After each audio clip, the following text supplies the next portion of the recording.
All right, so are you ready to dive into a world of curses and sacrifices and maybe even a little forbidden romance? How's intriguing?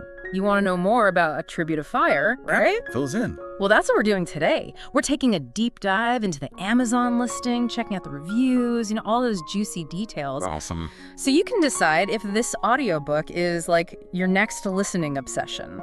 You know what's interesting about this one? It's not just a standalone story. We're talking book 1 of a duology. It's called The Eye of the Goddess. Ooh.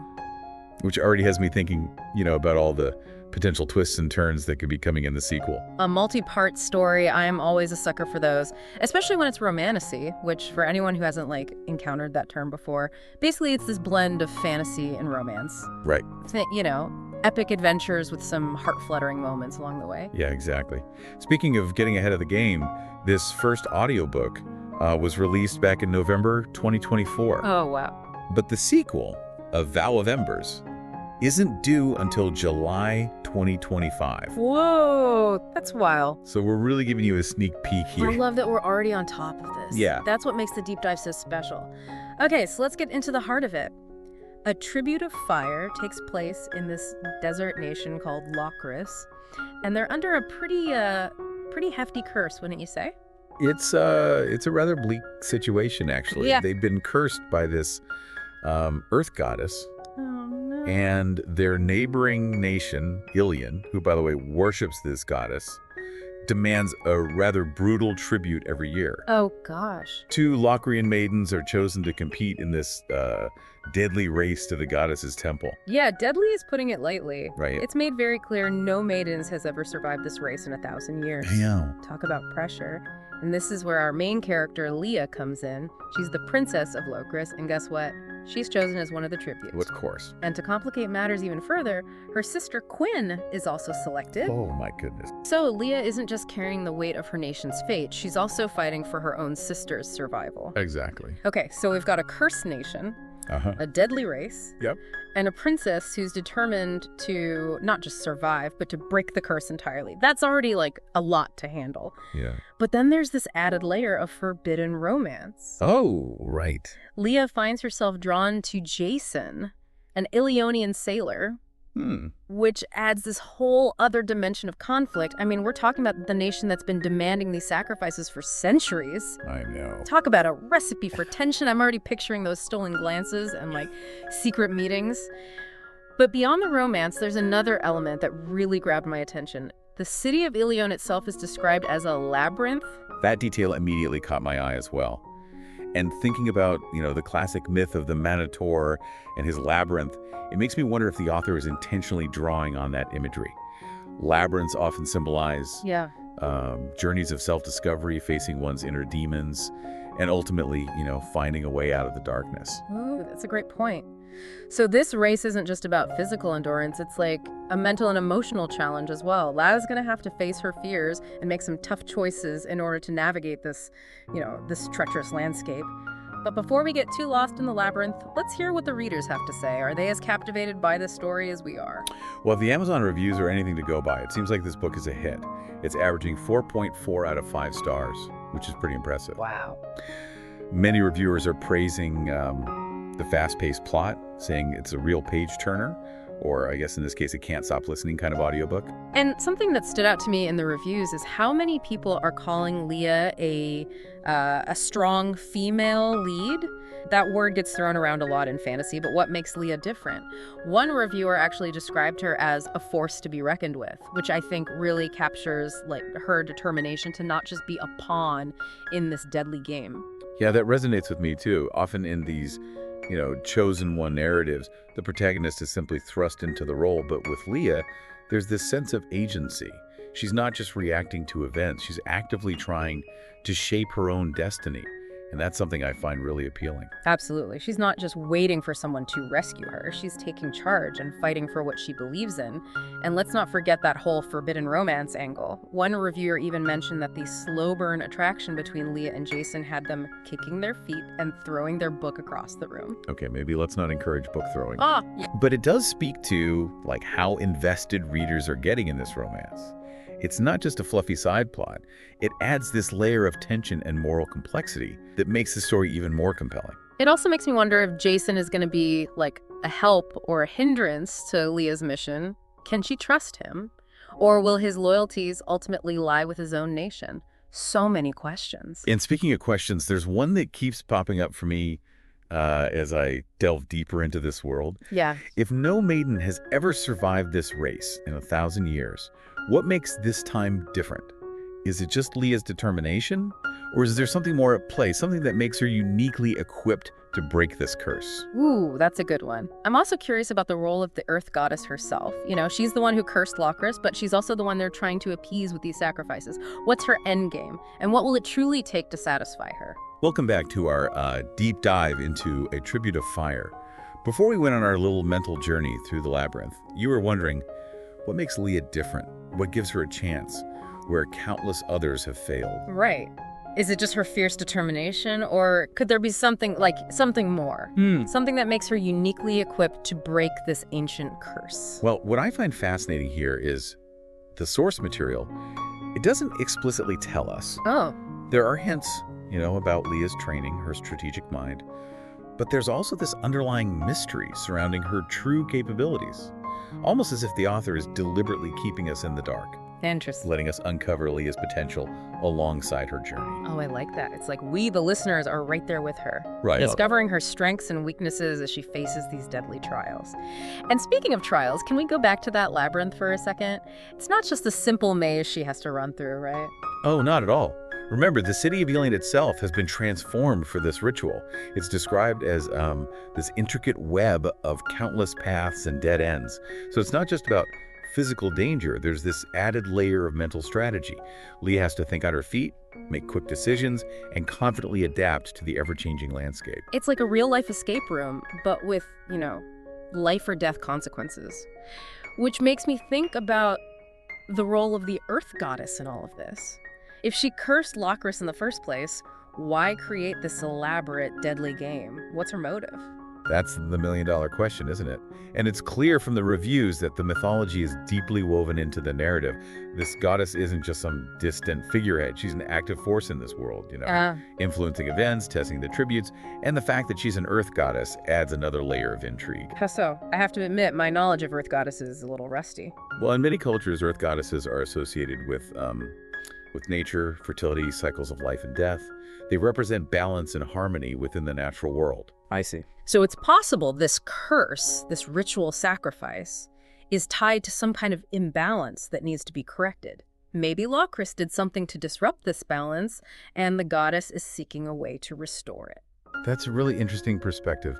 It's not just about human conflict. There's this larger ecological element at play. Exactly. And if we think about it in terms of the labyrinth, maybe Leah's journey isn't just about escaping.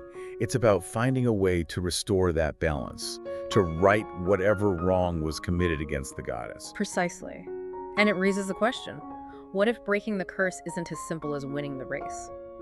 What if it requires a deeper understanding of the goddess's motives? Right. And willingness to make a sacrifice that goes beyond just physical endurance? This is where it gets really interesting. It's not just about surviving, it's about understanding the true nature of the curse.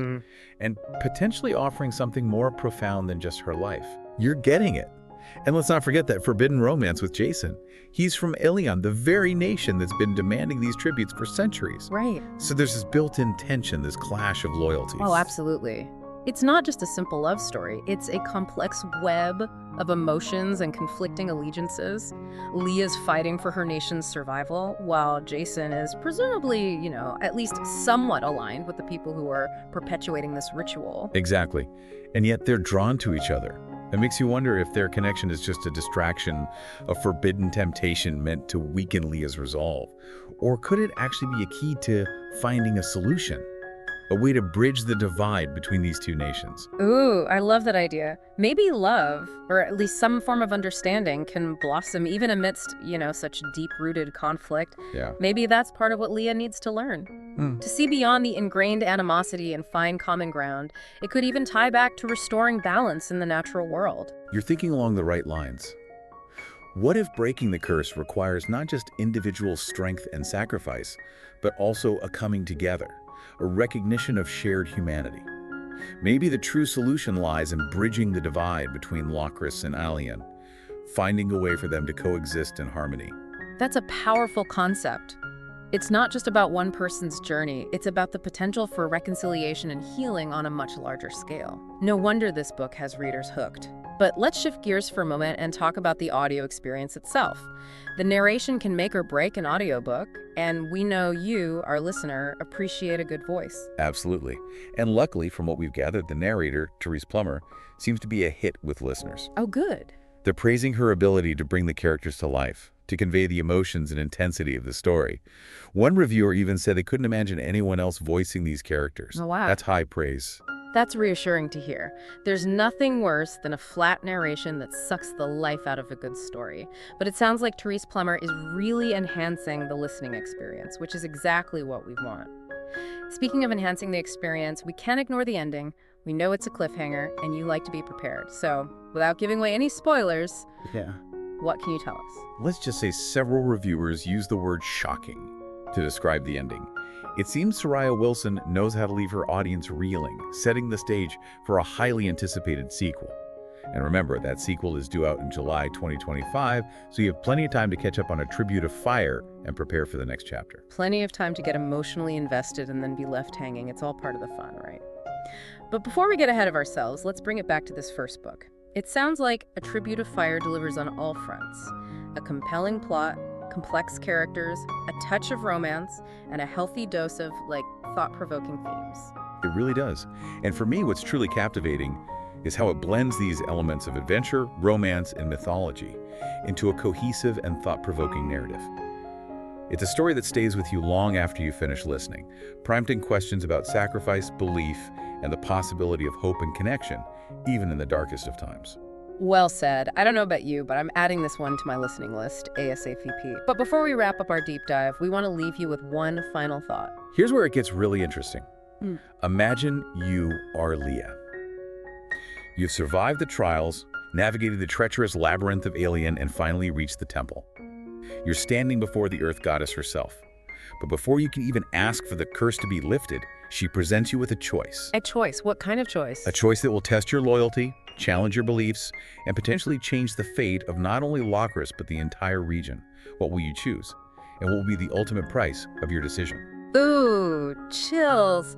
That's such a great way to frame the ending. It really highlights the weight of Leah's journey and the difficult decisions she'll have to make. I'm even more eager to dive into A Tribute of Fire and see how it all unfolds. Sometimes, the most compelling stories aren't about the destination, but about the journey itself and the transformative choices we make along the way. Well, I think we've covered just about everything there is to know about A Tribute of Fire, based on the Amazon listing and reviews. But of course, there's nothing quite like experiencing the story for yourself. And we think you, our listener, might just enjoy this one.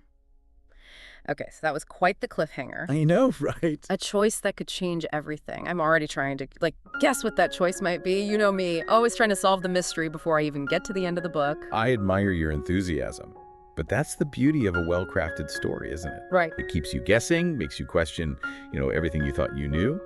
And in the case of A Tribute of Fire, it seems like that choice Leia faces, it might be the key to unlocking the true meaning of the curse itself. You're right. It's like all these layers we've been uncovering, the mythology, the romance, the political intrigue, they all kind of converge on this single moment of decision. And it makes me think back to something we were discussing earlier, the idea of the Earth Goddess and, the need for balance. Ah, yes. What if the curse isn't just about punishing Locris for a past transgression? Right. What if it's something more cyclical? Exactly. What if it's a recurring test, a challenge that the Locrians must face in order to maintain harmony with the natural world? And maybe, just maybe, Leah is the first one in 1,000 years who actually has the potential to, understand the true nature of this test. That's a really intriguing thought. It could explain why no maiden has ever survived the race before. They were focused on winning, on appeasing the goddess through brute force or cunning. But what if the true solution lies in something more profound, a sacrifice that goes beyond just physical endurance? A sacrifice of belief, perhaps.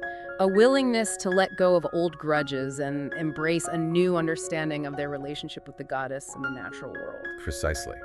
It might require a shift in consciousness, a recognition that the curse isn't a punishment, but an opportunity for growth and transformation. And if we connect this back to Leah's forbidden romance with Jason, maybe their love represents like a bridge between these two warring nations, a symbol of the unity and understanding that's needed to break the cycle of sacrifice. That's a beautiful interpretation. It's not just a love story. It's a metaphor for the potential for peace and reconciliation. And maybe that's the true challenge Leah faces, to choose love over hatred, forgiveness over revenge. And in doing so, to pave the way for a new era of harmony between Lycris and Ilion. Wow, this is getting pretty deep. I feel like we've barely scratched the surface of all the potential themes and symbolism hidden within this story. And that's what makes A Tribute of Fire so compelling. It's a story that invites multiple interpretations, prompting us to question our own beliefs and consider different perspectives. So if you're looking for a light and fluffy listen, this might not be the one for you. Right. But if you're ready for a story that will challenge your assumptions, keep you on the edge of your seat, and leave you pondering the deeper meaning, long after you finish listening, then A Tribute of Fire is definitely worth checking out. Couldn't have said it better myself. And who knows, maybe you'll even come up with your own theories about the curse, the goddess, and the choices that lie ahead for Leah. Well, dear listener, we've explored the world of A Tribute of Fire, dissected its complex themes, and even dared to speculate on the true nature of the curse. Now it's your turn to embark on this epic adventure. Let us know what you think. Happy listening. And remember, sometimes the most profound discoveries are the ones we make within ourselves. That's all for today's deep dive. We'll be back soon with another exploration of a topic that's caught your interest. Until then, keep learning, keep questioning, and keep diving deep.